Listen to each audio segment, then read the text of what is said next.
This is the instruction manual for the completion of the 4-part birth notification form.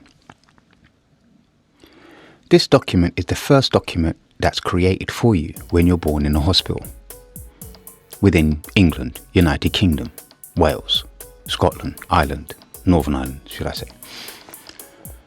This is the first document that's created for you at the hospital. As you see at the bottom, these instructions should be read carefully by all personnel involved with the birth notification system and should be available for consultation in an area where the forms are completed.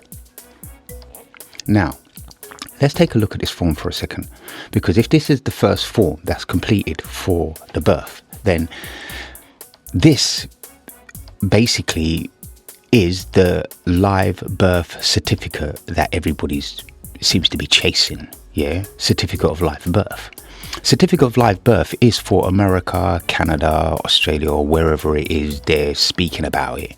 But I don't live there, so I live in England. This is the original document. This is the first document that's created for us in England.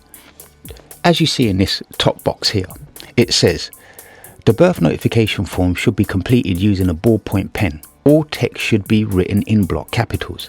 Okay, so the midwife is told already in this first box that the name should be written in block capitals. And to be fair to the midwife probably won't know that they're writing in legal language, yeah, which is called legalese. Yeah, the midwife probably won't know that, but they're told and ordered to write names in capital letters. Yeah. If we look down a bit more in the red boxes, there are 4 parts to the birth notification form. Now, the first part, the white copy, goes to the registrar of births. Yeah, the yellow part goes to the director of public health and medicine. Green copy goes to perinatal reporting, blah blah blah, etc. Pink copy stays at the hospital. Read over that for yourself. But what I'm really interested in, the white copy goes to the registrar of births. Okay, so let's look at this form, what actually goes. Now you're going to see. This is the notification of birth to the registrar of births. First of all, when we look at the whole form, it looks like a ledger. You have the left side and you have the right side of the form. And as we go through, you'll see that the form, most of the form, is written in all capital letters, meaning it's a legal document. Let's look at the top of the form first of all. As you notice, I've kind of outlined a few boxes here. Let's just look at them.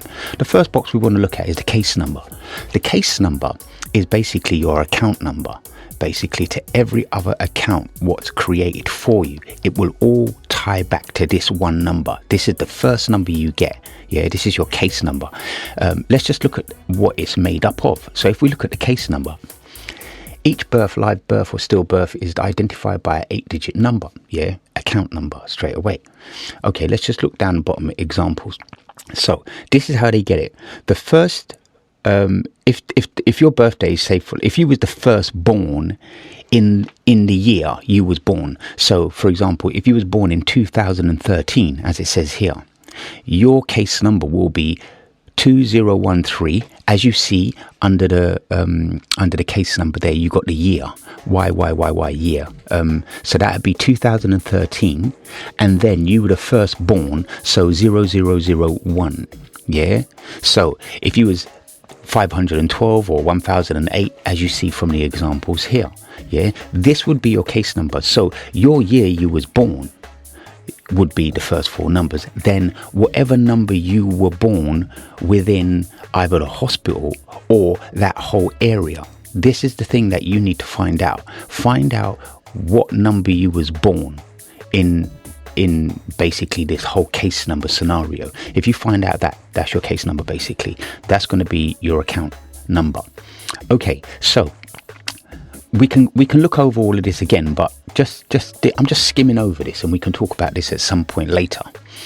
Okay, let's move on to this section here where it says infants details. Yeah. Okay, first of all, I want to point out, when you was born, you was classed as an infant. Yeah, and an infant goes from 0 to 7 years. Yeah. And if a lot of you know about the Cestui Que Vie Act 1666, yeah, if a tenant goes missing from the domicile for the period of 7 years is presumed dead. So if you're an infant and then you was born in a hospital, you go missing from the domicile and you don't report back to the hospital, you've gone missing for 7 years. That's why on your birth certificate, you're known as a child. Yeah, let's just see that for a second. I mean, we'll look at the birth certificate in a second, but just have a look at this for a second. So I Googled junior school starting age. Now, the junior schools we know over in England, we have infants, we have junior, we have secondary. Yeah. So as you see Google here, it says 7 to 11 years junior schools. So if you start junior school at 7, you become a child. The child starts then. Remember, you're infant school before that, so you're 0 to 7. This is where the Cestui Que Vie Act comes into place, because you don't go back and confirm. But we'll get into that in a moment. I hope you understand that. Yeah, the infant is not the child. The infant was the entity before the child. Again, we're just skipping over this kind of stuff. So let's move down for a second. The first thing I want to look at here is the surname. Now, if they're writing in all capital letters and they relate it to being legal, okay, so it must be in the legal dictionary. So the word surname in a legal dictionary: surname, the family name, the name over and above the Christian name. Yeah, hear that again. The family name, the name over and above the Christian name, the part of a name which is not given in baptism, the name of a person which is derived from the common name of his parents. So basically the surname is the part of the name which is not given in baptism. This is very important. Yeah, it's not given in baptism. Your Christian name is given in baptism, not your surname. So I just wanted to make sure you understood that, the baptism, yeah, because we're going to get into that in a moment. Okay, so let's look at the forename. Okay, so again, forename is written in capital letters. Now, let's look at that. First problem here is that there is actually no forename in the legal dictionary. So, how can they use the word forename on a document in legal writing? As they class it, it's legal. Anything written in capital letters is legal. Yeah, that's what they say. But we'll come to that later. So, as you can see, forename is not in the legal dictionary. Please go and have a look. This is Black's Law Dictionary 4th edition. Yeah, so please go and have a look. In any dictionary, you won't see forename. But I did a search in the Black's Law Dictionary for the word forename, and this is what came up. Praesinomen. Latin, forename or first name. The first of the 3 names by which the Romans were commonly disguised. It marked the individual, blah, blah, blah. Yeah, basically commonly written with just the initial. So your forename could be used just as your initial. So if your name's Charlie, the C would be used just for your forename. That's why a lot of these legal companies and these companies can just use your initial for your first name. And I went under PRZ. So as you can see here, PRY, Prike, under there should be the PRZ. It should come in there, but it's not there in Black's Law Dictionary. So I thought, wait a minute, what's going on? So I scanned for it. I went done back the search again and found a forename, and I thought to myself, where is it? So it was there, here. It's under PRI. So I'm thinking to myself, pray. So when I done a search in the normal dictionary, it's praenomen, PRAENOMEN, not pray with an I or a Z. It's PRAE. So here's one thing they're trying to hide. They don't want us to know that our actual forename, or the definition of a well, not even a definition, because the legal word isn't even in the legal dictionary with a definition. This praesinomen is, which should be praenomen. So if we take a quick look back at the instruction manual, The forenames of infant, a forename or forenames needs to be completed. It is important for registration purposes that the infant's forename or forenames should be available. Parents should be encouraged to decide on a name or names at an early date after birth. So basically, they want you to put the forenames down as well. But usually, a family or a baby that's brand new born would just usually come with the surname because that's the family name it's been born into. Usually the parents haven't got a name as just such as yet. Sometimes there is a name straight away, so they just give the forenames over. Remember, it's the forenames you're giving over. Yeah, pay attention to that word, forename, really important. So the surname will always be the family name, which is the debtor. Yeah, as we know. So the surname goes in the surname box first. Yeah, then this document gets sent over to the registrar of births.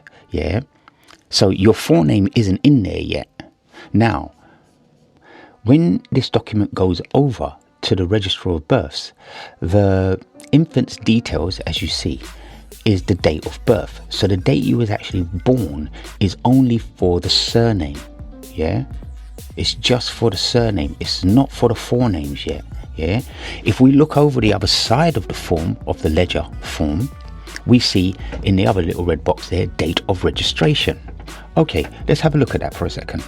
Just remembering though, before we look at this, is that how the name, your surname, has already been made into a legal entity because it's been written in capital letters by the midwife. So whatever's added to this from now on is added to the first legal entity that was created on the day you was born. This is why they need the mother or the parents to fill out and give them the Christian name or the forename as soon as possible, because they need to start the ball rolling. Yeah, remember, they've got from 0 to 7 years for the tenant to go missing from his domicile. Remember the Sestu-KV Act 1666. Yeah, so if they get the Christian name, they can add, well, the forename, they can add the forename to the surname, which is already the legal entity.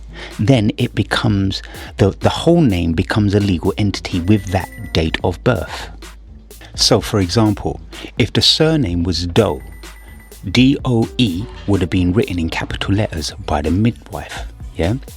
Then this next form, what I'm going to show you, would be the form where your mum fills out to give over to the birth registrar for the Christian name. So whether the Christian name is written in uppercase and lowercase, proper descriptive English text, grammar, then it's still going to be attached to the surname, which is the legal entity with that date of birth. So every time you give over your date of birth, you're giving over a legal entity's date of birth. Let's just check this form for a second. This form was provided kindly by Jessica. Thanks, Jess. This form is Form 1. Now, as you can see, this form is the particulars of birth form. Whether this is filled out by your mother or the midwife, or someone in the birth notification system process. This is Form 1, again, birth, the particulars of birth form. Now, when you look at this form, what does it look like? It looks like your birth certificate. This is the actual birth certificate that you're given. It's not a birth certificate, it's a particulars of birth form. As you see at the top, the Births and Deaths Registration Act 1953. It's the same thing what's written on your birth certificate. We'll come back to this in a moment. But as you can see, the name and surname and everything else, the sex, the child, and on this document for the birth is the child. Yeah, remember it's the child now. So this document will be given to you after 7 years old. This is when you go missing from your domicile for the period of 7 years, and you get one of these documents. Here's a sample document, specimen document I found on the internet. Okay, so for example, this is just basically somebody just filled in some information on it. Okay, so if we look at the document straight away, there's a big square box, and at the top of that square box it says birth, entry number 123. Yeah. Underneath that, registration district, sub-district, administration area, metropolitan borough, yeah, blah, blah, blah. Now, if you notice that it's in a box, all of this information is in a box from top of birth all the way down to the bottom where it says number 17, box number 17 at the bottom, and there's a stripe through that box. Yeah, all of this basically is your birth particulars form. Now, your birth particulars form has been superimposed onto a security instrument. At the top, you see the application number, and then on the right hand side, you see a code number. Underneath that, you see a symbol in the middle, which is the crown or the registrar's seal, and then it says certified copy of an entry. Certified copy of an entry, written in capital letters, which is, okay, as they say it, legal. Right down at the bottom, outside of the boxes, where it says 3rd of August 2012, underneath, in all capital letters where it's in bold, it says warning, a certificate is not evidence of identity. Yeah, so this is a certified copy of an entry. It's not a certificate. Yeah, it's not a certificate, it's a certified copy of an entry. Yeah, but it's saying warning, a certificate is not evidence of identity at the bottom. Okay, so as you see here, in the name and surname, the surname there, see, they've disguised it quite good actually, because the name Smith, S-M-I, could be written as, that looks like lowercase, but it's actually not, it's uppercase. Yeah, if we look down in box 9 where it says maiden surname, it says Jones. Yeah, down the page a little bit, Jones. Yeah, the maiden surname, that's written in all capitals. When we look at Smith, again, John Philip Smith and Philip John Smith, it looks like it's all written in uppercase, lowercase, but it's actually not. Yeah, the Smith is actually written in capitals. Again, Margaret Valerie Smith. If the Smith was a lowercase I, that it would have a dot on it, like Valerie, like Philip. Yeah, and look how they've written Margaret slightly bigger than the A and the R with the M. The M is the same size as the I and the T and the H, which are capitals. In Smith, this is how they try and disguise things as well. But more importantly, what I want to point out here is the actual name in box 2. Name and surname, John Philip Smith. Okay, so first of all, they're classing it a name, not a forename, and a surname. Now, first of all, they're putting these two names in the same one box. Now, on the birth notification form for the infant, the forename and the surname were on separate boxes. So you can't just take the two names from separate boxes because they're not the same thing and join them together. That's why when you look at the certified copy of an entry and you look at box 2 and it says John Philip Smith, the name and surname. So the name and surname, and is to add something. So they are allowed to put the two names in there. They're not saying it's one name and then another name. They're saying the two names are there.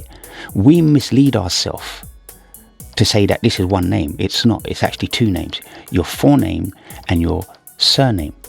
The reason they keep relating it to forename is because it hasn't been made into a Christian name yet. And the reason I say this is because if we look down at box 15, there's a registration date of registration. Now, the date of registration was the 28th of June 2009. Yeah, but if we look back at box 1, the actual date of birth was the 21st of June 2009. Yeah, so 7 days later, the date of registration. So the mother would have filled out the particulars of birth form, which is this same form, sent it over to the birth registrar, or the midwife would have filled it out, sent it over, basically, and they would have joined the two names together, creating a legal entity with a full name, John Philip Smith. Yeah, so the legal entity now is John Philip Smith. It doesn't matter if the name was written in uppercase and lowercase, because remember, the mother filled out the name on the birth particulars form, which is this form basically. Okay, this is the form which I kind of like put 2 lines on the side. And if you see, this basically is the form that, okay, I found another document on the internet as well, and I kind of like just cleared it all out and just left the background. Now, as you can see, this is a blank security form which is held at the Treasury or whoever holds this, yeah, wherever we get our certificate of entries from, so-called birth certificate. Yeah, so if we look at this document, now we look at the birth particulars document. Now, if I take the birth particulars document and I can superimpose it on top of the security instrument, then that becomes your document, which they class as a birth certificate. And we then choose to run around with it and use it as identification, which we're warned not to use it as identification. That's why when we look at the birth notification form, on the left side, you've got the debtor, as they know, on a ledger, and on the right side you've got the creditor. Now the date of registration is on the right side, so this is when they gave you your forename. The forename is the one not tied to the debtor. As we saw earlier on, the surname, as it said, the surname is not attached to the Christian name, and with a Christian name, the Christian name is not baptized with the surname. So just a quick note and a reminder that everybody is running around using a legal entity's surname as their date of birth entity, where they're not using the forename entity, which was actually entered into wherever, because it was a certified copy of an entry into where, into what. But you're not using the registration date. The registration date is your forename and your surname. If you're giving over your date of birth, which is in box 1, you're giving over just the surname, because remember that just the surname was registered on your birth notification form on the left hand side at that infant date of birth. Yeah, remember it was the infant to start with. Because the infant never returned over the period of 7 years, is presumed dead. So you're just a dead child, but you're using that dead entity date of birth. You should be using the registration date of birth. And because you're using that date of birth for the legal entity, now you're becoming and you're using the legal name. Now, if we look at what legal name is in the legal dictionary, under common law consists of one Christian name and one surname, and the insertion, omission, or mistake in middle name or initial is immaterial. So it doesn't really matter if you've got a middle name or not. The legal name is one Christian name and one surname. But what gets me is, what is the Christian name? Because up to now, Christian name hasn't been mentioned. They've only mentioned the forename. Let's look at what Christian name is in the legal dictionary. So the Christian name, the baptismal name as distinct from the surname. Okay, so it's a baptismal name, yeah? So the Christian name is a name that's been baptized or been christened, yeah? The name which is given one after his birth or at baptism, or is afterward assumed by him in addition to his family name. Yeah, so it's addition to your family name. So your family name was created first, which we know from the birth notification form. Now the Christian name has to come somewhere. Okay, the forename was given over on a birth particulars form, but that wasn't the Christian name because it wasn't stated as the Christian name, and it was written as forename. As we see that their forename was no forename in the legal dictionary, but Christian name is. Yeah, the baptismal name. Okay, let's look at this. I'd just like to remind you as well, again, that every document we've looked at so far has been a legal document. Now, here's a lawful document. This document is the certificate of name given in baptism within 12 months after registration of birth. Now, the certificate of name given in baptism, and there's another document like this, which is a certificate of name not given in baptism. So there's two documents. Whether you was baptized or not, you were still given a certificate of name. Yeah, remember, it's a certificate of name, not baptism, not no cross on your head, not no feeding food or in your mouth. Certificate of your name. So your name, so the name you've had up to the day you was baptism is not a christened name, is not a baptized name.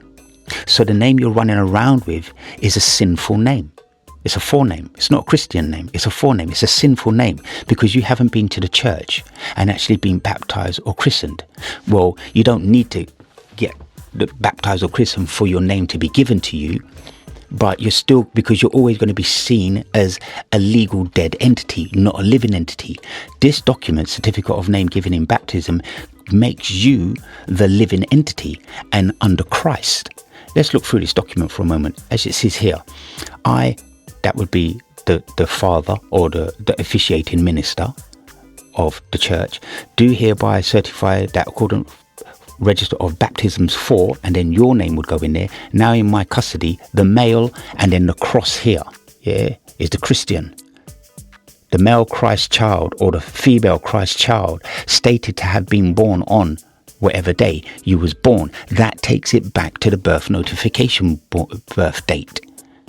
Now, if we look at this form, I don't want to get too in detail, but you can have a look over this form. But if we look at this form, there's actually two forms on this one form. And it's the size of the A5 sheet. It's half of an A4 size piece of paper. Yeah, you've got this on one side, and then you've got the notice section down at the bottom there on the other side. But let's just look at this. On the top, on the first side, you've got two forms here. At the bottom, if you see down half the page, you've got a dark black line there going across. Yeah, that's what separates the top and the bottom. If you notice at the top, it says certificate of name given in baptism with a hashtag. And then above the dark black line in the middle of the page, on the right hand side, you've got signature of the officiating minister. And that's the person having custody of the register. Yeah, this is the church.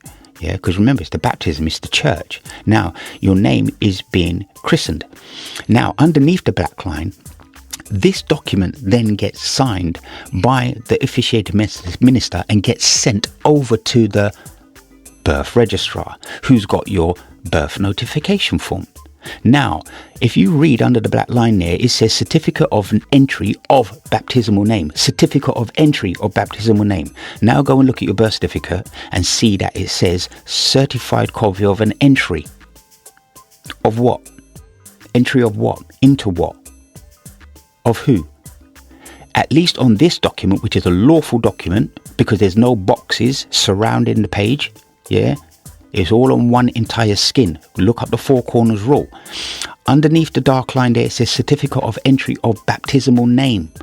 Now, underneath that, where it's signed and dated, you've on the right hand side, you've got the superintendent registrar or the registrar. They will strike one out.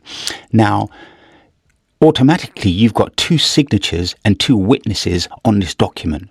And plus, if you can see, it's a light blue document, robin nest egg shell coloured document, which is the colour document of the church. This will get sent to the Vatican. You won't see this document. Yeah.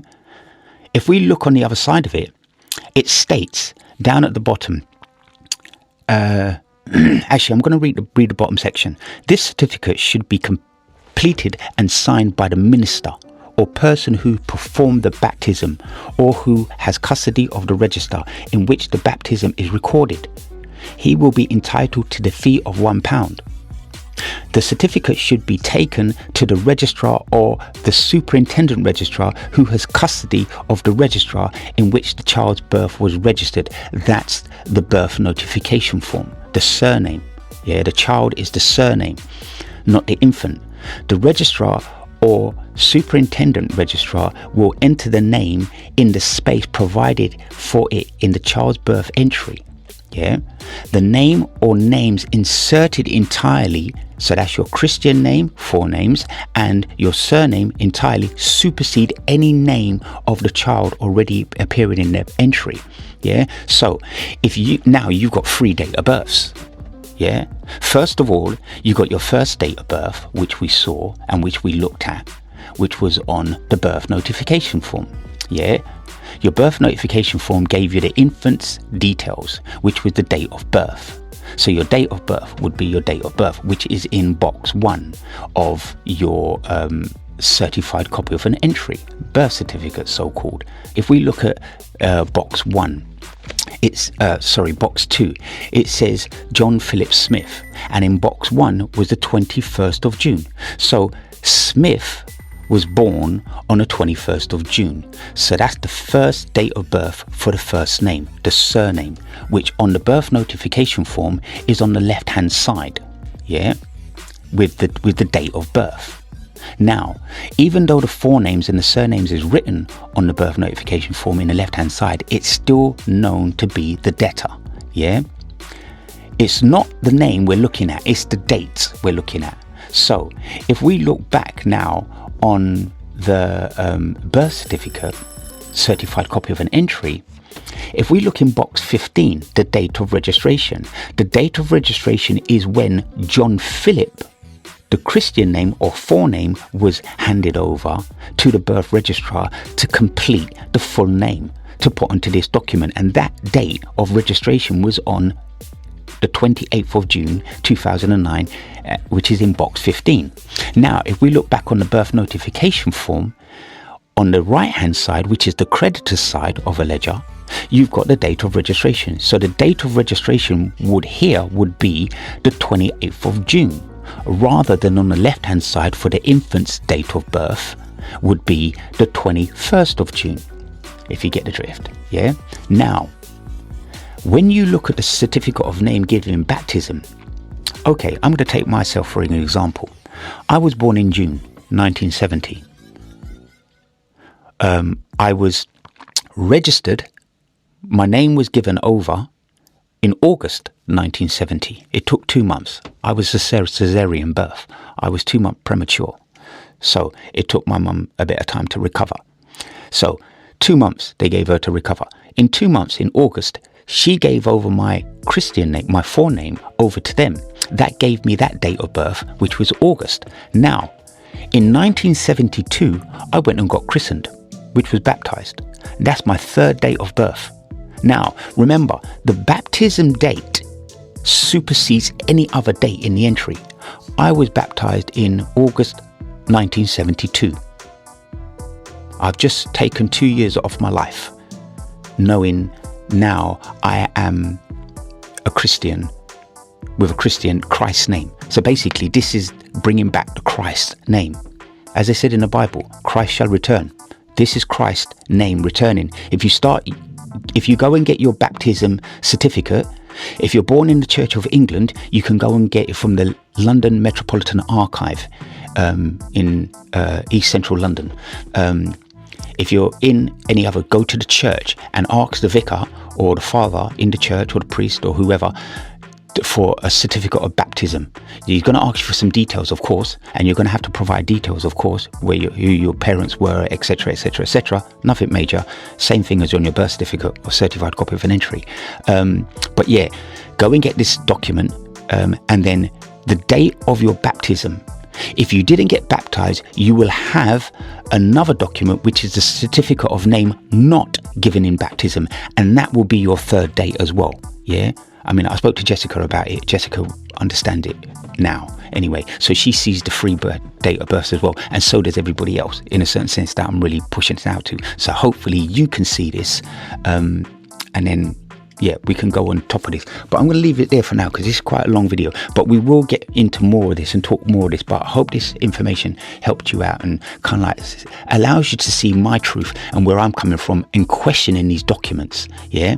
And by the way, every document that is written has capital letter wording. Now, they say it's legal and it's the legal way of doing things. Now, my question to them and your question to them should be, okay, if it's legal, then show me every word in the legal dictionary. As you saw, we saw the surname in the legal dictionary. We saw Christian name in the legal dictionary. We didn't see forename in the legal dictionary. Now, go and have a look for your name, because they're writing your name as a legal word. If your name's not in the legal dictionary, where are they getting that name from? The only thing I can say is that how there's only 2 languages that can be used in the entire universe of language. Basically, the only 2 languages that can use the capital letter word system is English or sign language. If you're using English, you can only use it as an acronym. So please explain the acronym and what does the acronym stand for. If you're using it as sign language, first of all, you're debasing sign language because you're removing the hyphen from each of the words and joining the words together. Look at David Wynn Miller's technique. He uses sign language, but he hasn't told everybody he's using sign language. Remember, David Wynn Miller's technique is just a technique. It's not a language. The language David Wynn Miller is writing in is sign language. Go and look it up. Romy Stewart and Rohan Lorian pointed out this point in Chicago Manual of Style, 16th edition, section 11.147. Go and check that out and have a look and you'll see. But we'll get more into this because this is quite a long video and I don't want to keep it too long. Hope this helps. Peace.